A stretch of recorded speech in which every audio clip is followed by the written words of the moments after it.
Welcome to the Speaking Podcast. You'll find all the episodes on speakingpodcast.com. My guest today is the founder of Aaxel Author Services, an agency providing authors with turnkey support in editing, book design, and book marketing. Please welcome Alexa Nazzaro. I apologize for struggling with the surname. That's okay. That's all good. No problem. Thank you for having me. No. Looking forward to this because I've listened to a few videos that you've put out, and it's very interesting. Because I've had a few different people doing book stuff, and I've learned a few things just from listening to some of the shows. So I know that the listeners will actually get some benefit from this. But I've just kind of mentioned a few things there. But you might just let the listeners a little bit more about Alexa. Sure, absolutely. So I am the founder of Aaxel Author Services. We are an author services agency. We work with authors who want to enjoy the creative control and the financial freedom, if you will, of self-publishing, but they want to do it in a way that's professional. So they don't want to do it completely on their own. And when I say financial freedom, I'm not talking about just making millions of dollars, although that's always nice, but financial freedom in the sense that we're not here to dip into any royalties. They are their own publisher. We are more like a publishing partner. So we help them through all the stages of editing, like you mentioned, editing, book design, publishing, book marketing, and we fit in wherever it makes sense for that particular author. And we work with authors across all genre, nonfiction, memoir, fiction, children's books. We do a lot of children's books. It seems that every second adult has some kind of a children's book within them. So we work across all genre, and we're really there to help them be the best author and publish the best book that they can. Very good.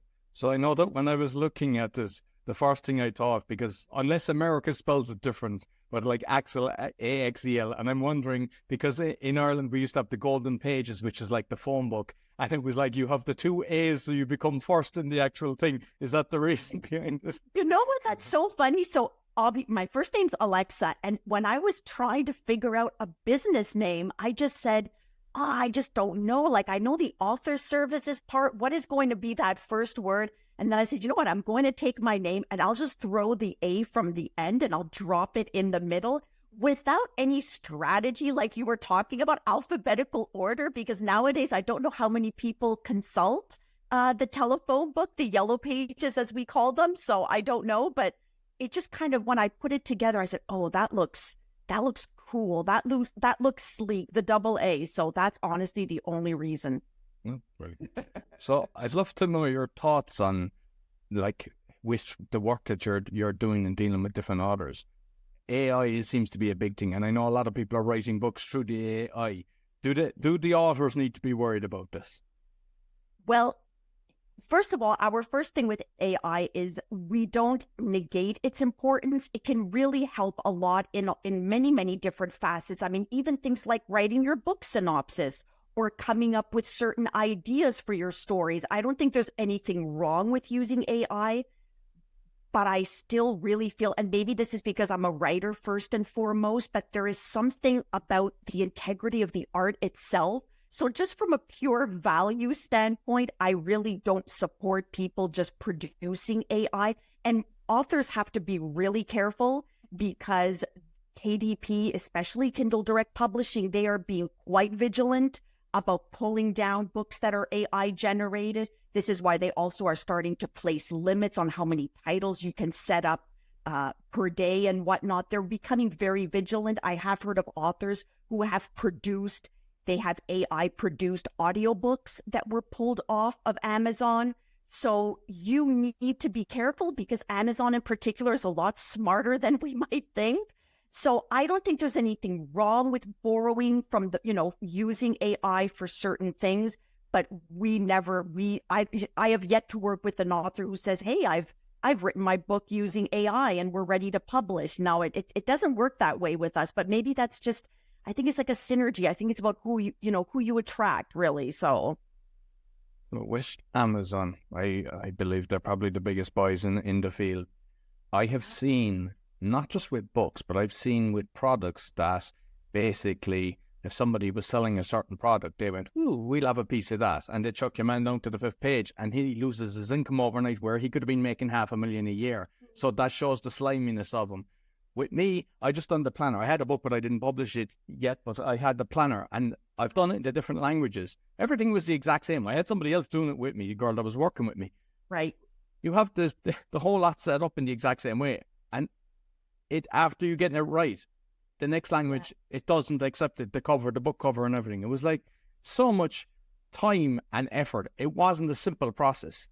Was it because of duplicity? Was it one of these things where this book is already... No, they were on about the actual dimensions, because we had, we just changed this to a different language. I had it in Spanish and Polish and everything. Okay.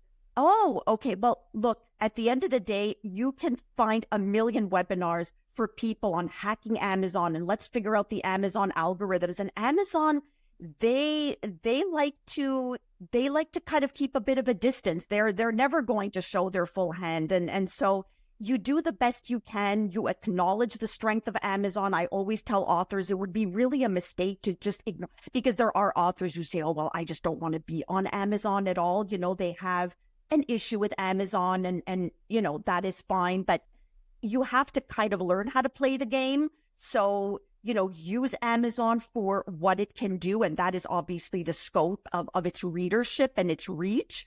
But there's nothing wrong with also complementing that with other things and other retailers and distributors. But trying to stay on top of Amazon there's nothing wrong with being a little diligent, but Amazon will always have another surprise coming. So, but it's frustrating when things like that happen. I'm really sorry that happened to you. We've had other cases where authors, they have a book and they're doing an updated edition, and they're trying to explain, well, there are content changes, and sometimes Amazon help, their customer service is a bit limited as well. And it's a beast. And so navigating a beast is not always easy and frustrating. I'm just curious. Do you think they're given the right statistics of sales going through? Because I don't find them an ethical company. And that's just from me, from what I have seen. So I'm just wondering, if I've got 100,000 sales or 10,000 sales or even 5 sales, do they actually give me the real figures so that I get the proper royalties? Oh, my goodness. Well, yeah, I mean, I guess you could speculate. I would really have no proof either way. I don't know if it's in their interest to have that few scruples. I don't know if that's in their business interest, but yeah, they wield a lot of influence, and people have some negative opinions about them, and there's a lot of skepticism about them, but I don't know. I don't want to speculate on that. No, I don't know. I just... Yeah. So, yeah. I know that there's kind of platforms out there that distribute it to all the different things and bands, and I've heard of even going into libraries and everything, that it all helps. Like, obviously you kind of help people do that, because everybody can do it themselves, but I know myself, just from not just this one, but previous stuff, everything is kind of doable, but you're basically taking the headache away from people, and you bringing your experience. So you're going, don't repeat what we've done over the years. And well, yes, exactly. And I belong to a lot of author groups on Facebook, just because I also consider myself a writer, and I like to hear what authors are doing and how they're going with their projects. And I don't know how many times a day on these author groups, people will take screenshots. I just uploaded my cover, but it looks like it's the wrong dimensions. And how do I fix this? And I just got this error message. And I'm thinking, this is only one piece of the puzzle, but just to know that you're able to just kind of go on with your life. I mean, we work with people from all walks of life. We work with moms, we work with retirees, we work with people who have very demanding jobs, and they have a partner. So we're there. Our number one job is to make sure the book looks good, they as an author look good, and they can go about their lives, but at the same time feel like they're getting that customized experience, because we're not cookie cutter. We don't have cover templates where here's choose one of these 4 fonts and we're going to plop the title up here and let's put a stock image. We really don't like to work that way. We feel it's so important that every author gets a deeply personalized experience, so that at the end of the day, they feel, if I had to do it all myself and the best possible, this would be the book I had, but I would not have been able to get there on my own. And I'm so happy I had people rooting for me, like partners, we really consider ourselves like we're teams with each of our authors. So yes, so we take away the headache. That's putting it mildly. So I mean, I look at everything kind of from my podcasting experience, and when I'm kind of teaching people about the logo, it's not the logo that you see on the full screen, it's the logo you see as it's on the iTunes chart. And I heard you talking about that, the book as well. And you would think I would actually, the penny would drop for me when I was actually doing different things. But it's like, so it's a good point that, like, and people with subtitles and everything. So you might just kind of touch on the book cover, a bit of advice for people. Yes. So the first thing is, okay, so our book cover design is quite an involved process, and for good reason. People will always say everyone judges a book by its cover. So it is really important to have a good cover. That is so vital. And certainly things like typography is important. Sometimes authors come to us and they already have a book cover, but they haven't put the title or anything on yet.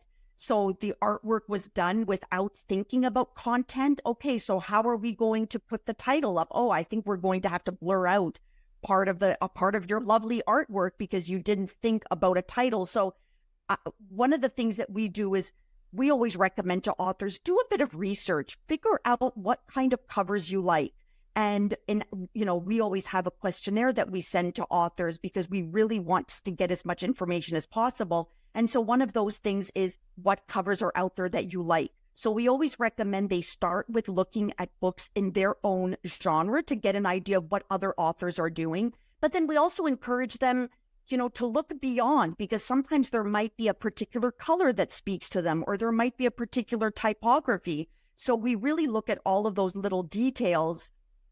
And then what we do is we go through a proposal process where we actually create 3 very different mock-ups, different typography, different artistic directions, so that the author feels, I've seen a nice scope of possibilities here. It's not just one type of mock-up with maybe 3 different fonts. It's really 3 different options. And then we continue, tweaking from there.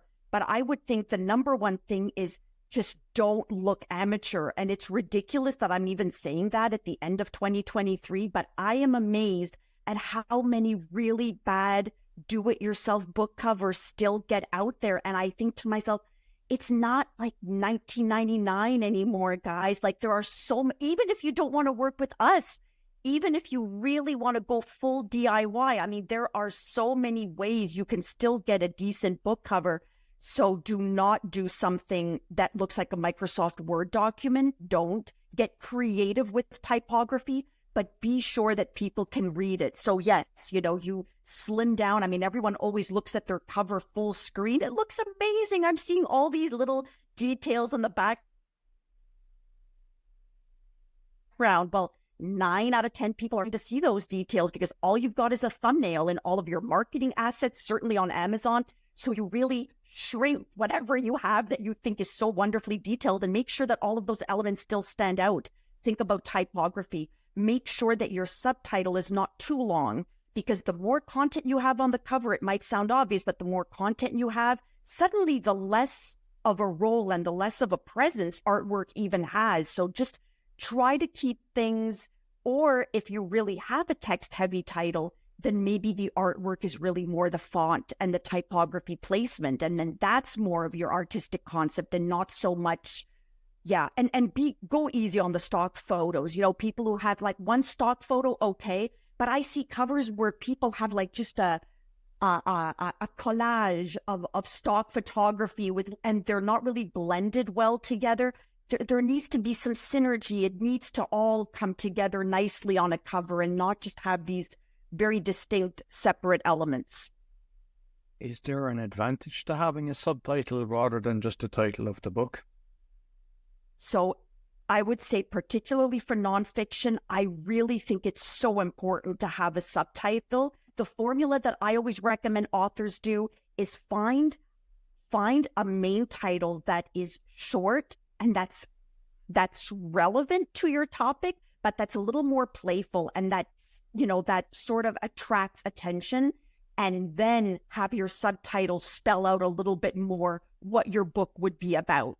So for instance, one of our recent authors who was talking about abuse, her main title was Gasping for Air. And then her subtitle was Escaping the Stranglehold of Narcissistic Abuse. So having that as a main title would have been really cumbersome, but gasping for air, it's ooh, gasping for air, what's that about? So it spoke to her book, but it didn't give too much away. It wasn't that explicit, so it's still creative. You want a title that's memorable. But for other books, I mean, for fiction, no. I think if you have a really good main title, and we could do a whole episode just on finding a title, it's not always easy, especially for fiction. I work with quite a few fiction authors who say, I love my book, I'm really happy with my manuscript, but I don't know what the title should be. So that's a whole other thing. But for fiction, usually one main well-crafted title is enough. But definitely, I would say for nonfiction, and sometimes even memoir, having a subtitle is good. It just gives people a little bit more information on what the book is about. So I read about 100 books a year. And, you know, with the podcast now, I ask people, send me the book if you want me to be promoting your book. That's the minimum that they can do for me. But what I'd love to know is with the font, because like some of the books that I see, I'd nearly need a magnifying glass, and I find I'm struggling to just, and then there's others I could read it from across the room and it's finished in like 20 minutes. Because they're like, there's a lot I found recently. They're like putting like 10 words on it's like the font size is massive. So what's the sweet spot for that? What would you recommend? I would say somewhere between those two extremes that you just described. So yes, you really want to be careful to not go too small on the font. I would say, well, first of all, let's talk about body text font, especially when we're talking about novels or lengthy books. That's not where you want to get creative with typography. Get creative with chapter headings. Get creative with the drop caps, that first big letter at the beginning of every chapter. That's where you can get creative. At the end of the day, when it comes to actual body text, keep it simple. Keep it legible. That's rule number one. And that is a rule that not all authors follow. I think sometimes people get tempted. They want to be creative. They want their book to look unique, but you want people to be able to read it as well. And so I would say really think about legibility, and also think about spacing between the lines. I think that also helps in legibility. Make sure the lines breathe. I mean, this very large print, I mean, there are books that are purposely made with larger print. For instance, for early readers, to get children to first get into chapter books, they want to feel like they're accomplishing something by reading a bigger book. That I can understand. There's also a whole market of perhaps older people or people with compromised eyesight for whom big font, but I don't know about that really big font. We've never produced a book with that huge a font. So that's interesting. So I would just say legibility, number one, and allowing breathing space between the lines, number two. And some authors, I think maybe what might have happened is some authors are afraid of their book being too long. So maybe they opt for a smaller font so they can pack more words in. But then what happens is what you just said. Oh my gosh, it's such a task to read this book, and you don't want people to feel that way. So yeah. And it's interesting, even with children's literature, I find that too. Sometimes people think, oh, it's a kid's book. We can get so creative and pick the craziest, wildest font. And no, you want parents to be happy to read this book at the end of a long day with their children. So legibility is really important. Excellent. So there's different, like, if we keep away from the kids' books and yes, the bigger books, if we look at kind of the normal ones, people that write, about themselves or business books or whatever, they tend to be kind of between 200 and 300 pages. Yeah. Is there a certain size that works better? And also, I found you've so many different colors you can choose as well. I was like, is there one that people prefer? Because I mean, do people even know when they're buying the book that it's a cream or it's a white? And is it just down to cost? Okay, right. So typically with the publishing platforms, you really have, unless you're doing a full color interior, you're really looking at white versus cream. So just to be clear, cream is not, we're not talking about like a rich, buttery ivory. We're just talking about something that is not white. I personally always recommend to my authors to stay away from white, unless, for instance, there's a really particular reason, like some authors are featuring artwork and they just want to have a nicer contrast, and that's totally fine. But white is really white, and I'm just not a fan. I find there's a little bit, it just looks a little more elegant cream. So I personally always recommend authors take cream. And more often than not, they'll look at their, they'll go to their own library, their bookshelves, and they'll say, yeah, let's go with cream because white is really white. But if some authors aren't sure, we've done it too, where we've ordered a proof for both. You have a proof using white paper, you have a proof with cream. And more often than not, people say, yeah, let's go with the cream. The white I find quite glaring. So I'm a fan of cream. If we're talking about trim size, is that what you were talking about also with book sizing? So typically for nonfiction memoir, I tend to recommend the 6x9 trim size. So we usually work either with 6x9 or 5.5 by 8.5. So as you're hearing these numbers, there isn't a world of difference between them, but I tend to recommend 6x9 for nonfiction or 5.5 by 8.5. But you can also work with other trim sizes, but those tend to be the two more common ones for adult or typical novels, let's say. Yeah, no, brilliant. So I know that when I was writing my book, I had previously proofread a load of people's books, and I spot things immediately. With my own one, when I gave it to somebody to edit it, it was embarrassing, like the amount of errors because I was reading it in my head. So I get to give it to somebody else to actually be editing. And I suppose, is this a case of you should try to have it right, or is there strategies that, look, do the first chapter, get it edited, so then you're in your head, you kind of understand a better way of doing it rather than making the same mistake the whole way through? So I think every author is different in that sense, and we work with authors who work differently. So one of the services we offer is what we call a manuscript evaluation. It's essentially almost like a developmental edit, and that's really a deep dive into the actual content. We're not looking at spelling and grammar or overuse of certain words. We're really just looking at the content. Does it flow? Is it well organized? In the case of nonfiction, are you providing enough examples? Do you have a nice balance between actual data and more engaging material? And then for fiction, well, how about character development, pacing, plot, all of those things? More often than not, I recommend to authors to just get that first draft done. Now, in the case of nonfiction, it does happen that sometimes, organization and structure become really, really critical. So in those cases, often I will work with nonfiction authors who say, this is the message I want to get out. These are the elements I want to teach. This is my first chapter or my introduction. How can I organize my content? And then we can work out a suggested outline, a compass basically that they can follow, and through doing that, they can actually build a cohesive book that makes sense. But no matter what, I always recommend to authors, don't go back. So if you're in the middle of writing, don't wake up the next morning and say, okay, let me just do a quick reread of what I did yesterday. You will never move forward. It's so tempting to just go back. Oh, I think this one sentence can be better. So I really recommend, no matter what, get that first draft done.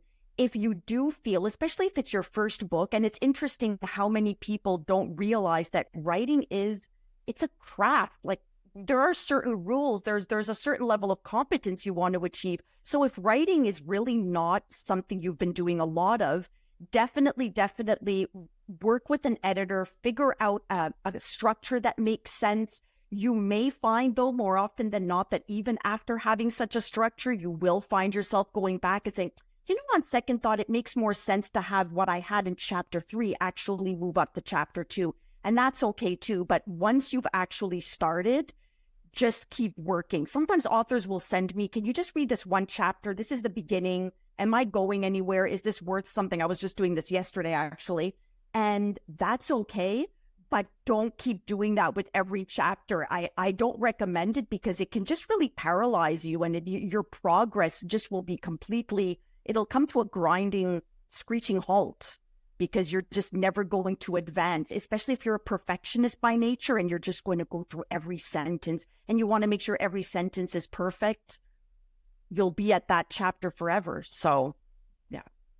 So I'm just curious, have you come across a situation like what happened is I had written my book and I got it in the hands of a lot of people just to get feedback. I didn't release it. Good beta readers. And I was told basically, because I was exposing everything, don't release that, you're going to be whacked. And it was but I think what happened is with the last few years, more people kind of realize all the fraud and corruption going on. So I said, okay, now's a good time to put up all of the links that I had, because I didn't want to go into too much detail, but I had references all gone. They've been taken down.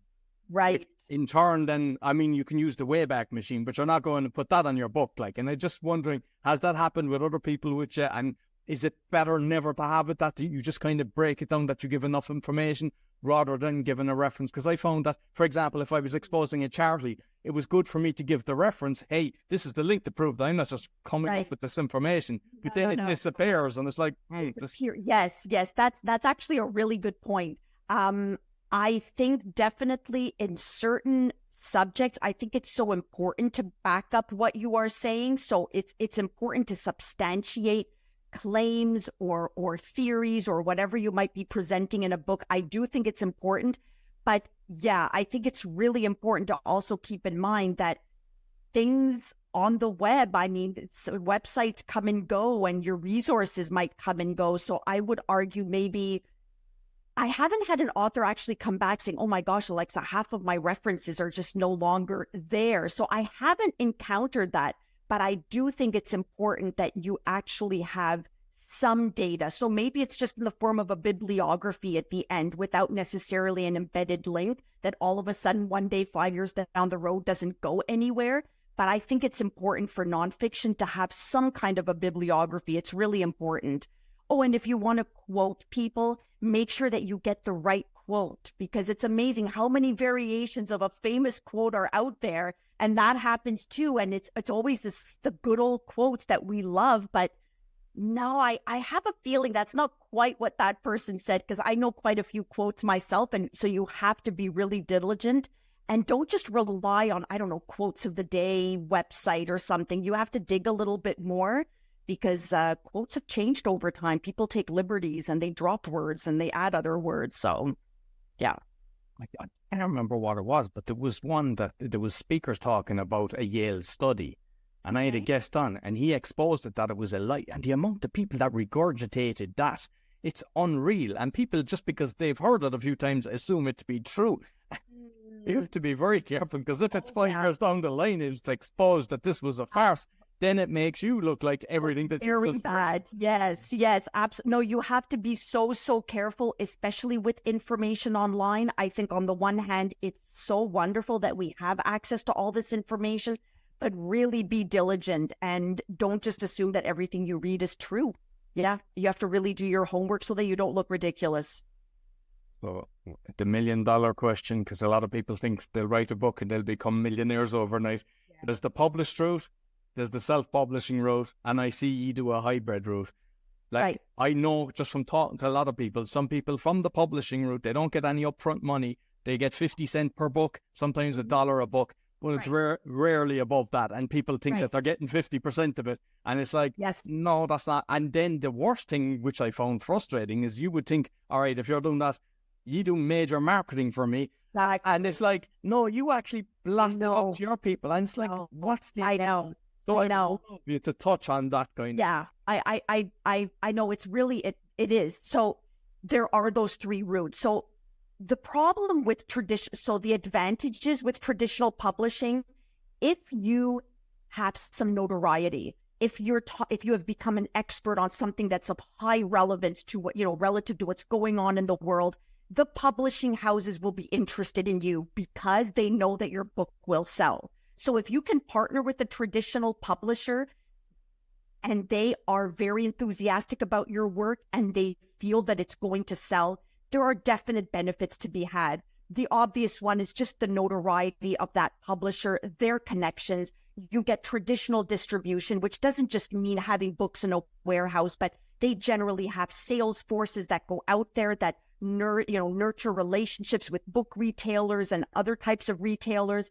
They have money that they can send you on book tours. But what people have to understand is they will only invest all of that if they know your book's going to move. And there lies the catch-22. So how do you know if my book's going to sell if you don't take a chance, if you don't invest in my book, if you don't give me some kind of marketing activities and marketing materials? So yes, that can really be a big disappointment for authors, is they go through the traditional route expecting all of that support because they'll say, well, I'm a writer. I don't want to do a lot of marketing. And that's understandable. but you're not always going to get that VIP treatment from a traditional publisher unless they absolutely know your book is going to sell. So that being said, for some writers, having that stamp of approval from a traditional publisher, it's just really important to them. And I always tell authors, if you're not sure if the self-publishing route is right for you, then don't jump into it. Because if you go into this as an indie author, it's not just a process, it's a mentality, it's a culture, it's a whole identity that you have to take on for yourself. And if you're not sure if that's right for you, then don't, because you're just not going to enjoy yourself. So I always recommend to people, really figure out who you are. And if you're somebody who really wants that traditional contract, just know it's going to be a long road. Most likely you're going to need an agent and all of that. But if that's really what matters to you, then do that. I'm not here to force anyone to be an indie author, because it's a lot of work. Well, I know there's like a lot of the authors, they're doing it, whether they're going on a speaking tour or a coach or something. So like once they get a few clients from it, it justifies the amount of time and effort going into it. So with the marketing then, because because I'm always researching the different people that are coming on my show and everything, and some people, they don't really have much. They have more, here's my book kind of thing. There's others have a full website and a Facebook page and everything. So you can go from one extreme to the other, which is massive. Like, right. Does it justify having all these big, because it's time, because I know from podcasts, everything is grand, everything is easy, but it's major time and to engage rather than outsource. So absolutely, maybe the pros and cons of each of them for marketing. So no matter what, I always recommend authors have some kind of a website. I do think that piece of online real estate that is yours, that you're never going to have to figure out, oh, well, people were seeing my Instagram post before, now they're not, and what's going on there? It's really nice to have a piece of real estate on the web that is really yours, that you can control. So I think it is important, because people do still consult author websites, not to mention the whole email marketing angle. That is still, a lot of gurus will tell you, yes, it's great to be on social media, get 2 million followers, but probably what's even more valuable is having like a 5,000 person mailing list. These are people who like your work. They want to learn more about you. They want to know about upcoming books and all of that. So a website is definitely, to me, a no-brainer. As far as social media, this is where we get a lot of fear of missing out. Well, I have to be everywhere. And so they stretch themselves too thin. And we always tell our authors, let's pick one to start and let's sustain that before you go all out, because there's a honeymoon phase that authors go through. Their book is out or their book is about to be released. They're on social media. They're getting all these accolades from their friends, from their family, from other people they might know. So you just have this, you're on a high, basically, which gives you that added energy. And then about 3 months later, all of a sudden, all of your family and friends, they bought your book. And there isn't as much of that immediate positive reinforcement. And you kind of burn out. And all of a sudden, all of these things that you got started languish. So I always recommend start small, unless you really have the ability to invest in a ton of marketing initiatives, in which case go for it. But if you want to do a lot of this on your own, pick one channel, pick two, and do them well. And for instance, yes, online is great, but don't underestimate things like bookstores. We're working with authors. We're putting together little book tours for them in their city and neighboring cities. Don't underestimate that, because there are still other avenues. There's the whole education market too. There are so many different things that can be done. Podcasting, just don't stretch yourself too thin, because it's easy to get caught up. Oh, I was looking at a YouTube video yesterday and the guy says I need to have a book trailer, so I'm willing to run around and get myself a book trailer. But there's a lot of that, right? I would say not just in book publishing, in so many other things, where you have all of these advisors and experts online telling you to do this and to do that. So you start getting discouraged, and you start feeling like if you don't jump on this bandwagon or that one, you're going to miss out. But it's far better to do one or two things and to do them really well. And consistency is key. It's so key. We have authors, it takes them like a year or so before they really see, I'm starting to see this steadiness, but that's because of all the seeds that were planted. So you can't assess your whole author career based on the first year, really. You have to be in it for the long haul. And this is why if you don't know if you've got it in you to be an indie author, then maybe it's just not for you. That being said, I do want to mention that some people, they just want to get the book out into the world. They have a book, they've been wanting to write it for years, and that's okay. You know, if you just want a book that's out there or something that you can give to your grandchildren and future generations or whatever the case might be, there's nothing wrong with that. But you cannot go into this waiting for the money to come pouring in. You have to be realistic. With like paid ads then, because obviously, I mean, it's kind of similar with any business really, like, because you're trying to do it organically and then it kind of dries up. And I mean, I'm looking at everybody now on their Facebook and everything, and it's like numbers have really dropped. There's very little engagement. Same with YouTube. Yes. You see people with their YouTube from 10 years ago and they have like 500,000 and now they get 30 per view. Like, so it's like, they're just pumping advertising. But what I have found in business and all the things I've done, once I start paying, then when you turn off the tap, then your organic is gone completely and the numbers go way down. So it's like you're trying to do it to get momentum, and it's okay paying £1 and getting 10 back and you're okay. Okay, this makes sense. I have £3 profit and yeah, I can pay a third of the money for. But it tends to be that you're not getting a return. I mean, a lot of people, that it's hard to do it. Yeah, it is hard. I would say, I think one of the things is definitely if you have a good budget, then advertising is definitely not a bad way to start out. What I tell authors though really is if you're just starting out and you don't have a huge network, just putting money into advertising is probably not your best option. It's not going to give you the best return over the long term. So I always recommend nurturing other relationships, getting a website, getting a mailing list going. Again, even just a small mailing list of people who like what you do is really important. Getting the word out, getting people to refer your book to others. There are other more organic ways of just being out there that don't require pouring money into ads, because if it's all ad heavy, your marketing campaign, like you said, as soon as that stops, because nothing much has happened organically, all of a sudden, oh, I guess I just have to keep advertising all the time. So it's really, really important. And especially from the get-go, I don't recommend new authors start with Amazon ads right away, because Amazon needs to know what to do with your book. They need to know who's buying this book. People who have bought your book, what other types of books? I mean, Amazon relies on that data because they want your ad to succeed, obviously. But if your book has just been out for a week, it's like nobody knows about your book yet. So don't get started with Amazon ads right away. Work on some more organic. It takes longer. You have to be more patient, but it can yield results. You just have to be in it and committed. Excellent. So there's another one as well now, PR, people hiring PR companies. But I also saw you talking about the kind of vanity scam. And just for those who don't know, there's people that go on, there's the gold cast, I think. I know you have to pay 30 grand to get on that, and people think that you're just appearing on that because you're famous. And I also know people that are on Forbes and they have to pay it, and they're like putting down and they're, look at me.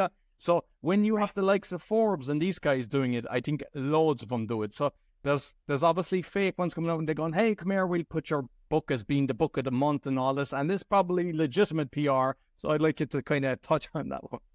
Yes, absolutely. So nowadays, there are so many people out there ready to offer services to authors. And a lot of the ones that we're seeing now we're seeing a lot of, we've got Hollywood connections. You know, we're going to pitch your book to Hollywood producers. We're seeing a lot of that. We're definitely seeing a lot of contests. Oh my goodness. So many people have contests now, and it costs $50 or $95 to enter your book into this contest. I think what's really important is to do your homework. I think that's the first and foremost thing, because you're going to get emails and you're going to say, oh, this looks really good. But like you said, if you do a bit of digging, it could either turn out to be legit or it could turn out to just be a scam. I actually really recommend Writer Beware. It's a great blog.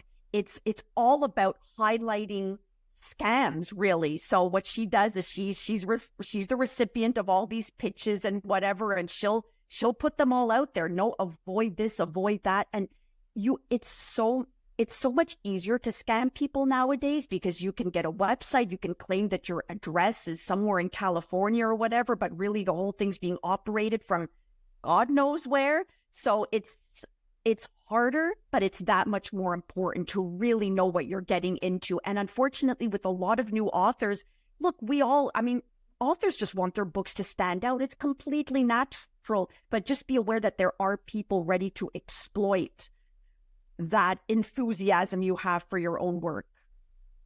On the websites, I noticed just from the crypto thing, they have the exact same name, but one little letter or a dash or something like that. And people initially look at it, they have it looking exactly the same. And people, unfortunately, are falling for it. So yes, it's like, absolutely. But there are sometimes some dead giveaways. You know, if you look at the content of some of these websites, for instance, if these websites or scams are being produced by non-English speaking countries, for instance, but sometimes it's incredible how authors won't even pick up on these clear signs that I don't know if these guys are from California. Just look at their sentence structure and all these spelling mistakes. I mean, it's just, but that to me is a clue. I mean, you know, whatever. I mean, it's a clue. So you have to be, but again, it's just authors are vulnerable because they have a dream.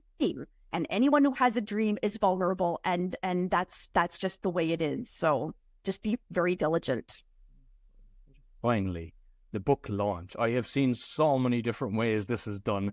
People, like, they say, release it for nothing, get all your friends to come in and give it a 5-star rating and a review. And then I think, but they're your probably first customers.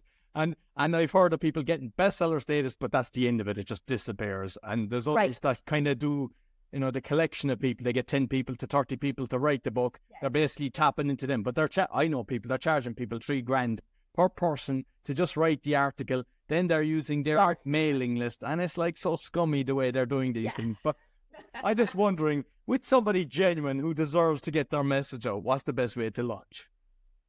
So I would say the best way I think it's important to have several different aspects to launching. I think definitely having certain key things lined up are important. I think having a website pre-launch is really important. Definitely that. I think already talking to some local bookstores is actually important because that can be, bookstores like being some of the first. And this is one of the things that maybe authors don't realize is, yes, Amazon is huge, but if you go to a bookstore and you say, look, my book isn't out yet, this is like in the pre-launch phase, I would love to do a little event here or whatever else. Bookstores they actually tend to be quite happy to do that. So I do think some kind of brick and mortar relationship building pre-launch is important.